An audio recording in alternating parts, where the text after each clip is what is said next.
as a Kenyan leader, I know that we leaders have a responsibility to Kenyans and no other person. I was deeply embarrassed, Honorable Speaker, that at a time when people are being deported from our neighboring country, and if you look at my passport, Honorable Speaker, I have the blue passport. It says East Africa Community. When I was a member of the Law Society of Kenya, Honorable Speaker, at the council, we used to do something called, push for something called cross-border practice. There are lawyers who are qualified from the University of Dar es Salaam, Tanzanians, who practice law in our Kenyan courts. There are students at the Kenya School of Law from Tanzania and from Uganda. I know lawyers who went to Kampala International University and Makerere, who qualified there, and they have come to the Kenya School of Law. They are practicing law in Kenya. So therefore, Honorable Speaker, for us to have a situation where people cannot be allowed to move freely in the community is something that we must call out. Honorable Speaker, I have had people trying to justify, saying, oh, these are activists. Activism in itself, Honorable Speaker, is not a crime. I know Tanzanian law, there's no law that says activism is a crime, Honorable Speaker.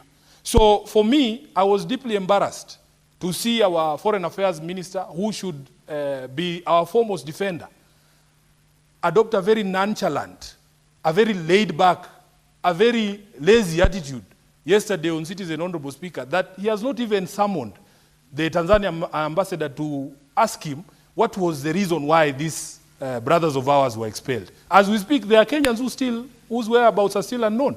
Just show some concern for your countrymen. That is the job that you are given to do, Honorable Speaker. So I was a bit disappointed. And we need to, as a community of nations in East Africa, we must, Honorable Speaker, call out dictatorial tendencies whenever they emerge, because we are all brothers. If you ask Senator Eddie at his border in Isebania, people trade and cross over freely. We are brothers and sisters, and we cannot allow a situation where we have Kenyans being deported. At least when I was deported from Angola, I took it in stride. By the way, nobody in government bothered, Honorable Speaker. But I was okay, because me, I can take care of myself. Plus, Angola is far away. We don't share any borders. I don't think I know any Kenyan who's married to an Angolan. It was okay. But Tanzania are our brothers and sisters. And we must, Honorable Speaker, stand up for every Kenyan. This is the reason why, Honorable Speaker, when people start conversations about patriotism, it is very difficult to love a country that does not care about you. That I know that if I am in a quandary somewhere outside Kenya, the Kenyan government, or at least the CS for Foreign Affairs, will not care what happens to Sifuna.